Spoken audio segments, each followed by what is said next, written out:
High বন্ধুরা, তোমরা কীরকম আছো? আশা করি ভালোই আছো, আমরাও ভালোই আছি। তো যাই হোক, এখন আমি পেন্সিল প্লাজো নিয়ে আসছি। তো কাটিং করে এটা সেলাই। তো এই পেন্সিল প্লাজো কীরকমভাবে সেলাই, একদম খুবই সোজা, ইজি। তো এইভাবে আমি কেটে নিচে আগেই কাটা আছে, আর আজকে আমি সেলাই করছি। যেদিন কাটছি সেদিন সময় পাইনি।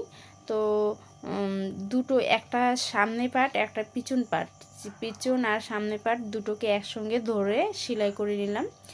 এর উপরে এখন হবে চাপ সেলাই। এখন উপরের পার্ট যেটা ছোট বা সামনের পার্ট, ওর মধ্যে চাপ সেলাই দিতে হবে। চাপ সেলাই দিয়ে নিলাম। আর সাইডের নিচে পায়ের মধ্যে একটু চিরা থাকবে। আর এখানে আমার হয়ে গেল। আর এখানে আমি এখন পকেট কাটছি।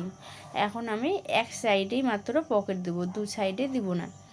আর এর আগে আমি ভিডিও করছিলাম, সামনে বেল্ট ছিল আর পিছনে এলাস্টিক। তো আমি এখন করে পকেটটাকে সেলাই করে নিলাম, বসাই নেওয়ার পরে এখন সেলাই আমার দুই সাইডে এখন নিচের পাগুলো মোড়ানো, নিচের ওগুলো মোড়াই নিলাম। তো এখন এই সাইডে পুরোটাই ভাবে সেলাই করছি। আর এর আগে আমি সেলাই করছিলাম পেন্সিল আর একটা প্লাজো। তো ওটা কোমরে যেহেতু বেল ছিল, বেলের মধ্যে একটু ঝামেলাই মনে হয়, সবাই সবটা এটা পারবে না জানি। আর এটা খুবই সোজা। তো আমার একটা আলাদা আলাদা করে পা আমি সেলাই করে রেখে দিচ্ছি। তো একটা পাকে আমি সিধা করে নিলাম, সিধা করে একটা উল্টোর মধ্যে ঢুকাই দিলাম।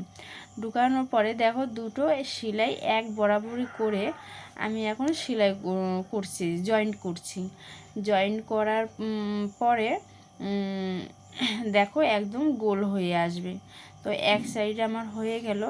এখন আর এক সাইডে আমি এখন করব। আর দেখো এই সাইডও আমি এখন এক্সট্রা করে আবার ওটা খুলে আমি আবার এই সাইডে সেলাই শুরু করে নিলাম। আর তোমরা যদি এগুলো আমার সেলাই বুঝতে না পারো, তোমরা কমেন্টে জানাবে, আমি আরও তোমাদেরকে ভাবে পুরোটা জানাবো বা দেখাবো। আর কেন বলো তো, বেশি লম্বা হয়ে যায় ভিডিও, তার জন্য অতটা আমি করি না, শর্টকাটের মধ্যে আমি করছি। আর দেখো এখন আমি যেটা এলাস্টিক লাগবো সেটা আমি এখন সাইডে আগে সেলাই করে নিচ্ছি। সেলাই করার পরে দেখো হয়ে গেল।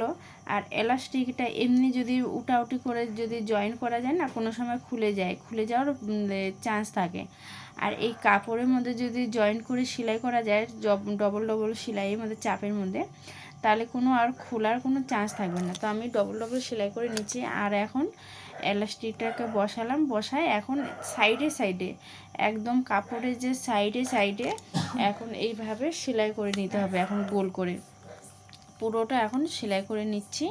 নেওয়ার পরে মাঝখানে একটা এখন দিতে হবে সেলাই। তো এখন দেখো মাঝখানে একটা, যখন সেলাইটা মাঝখানে দিবে পুরোভাবে টানতে হবে।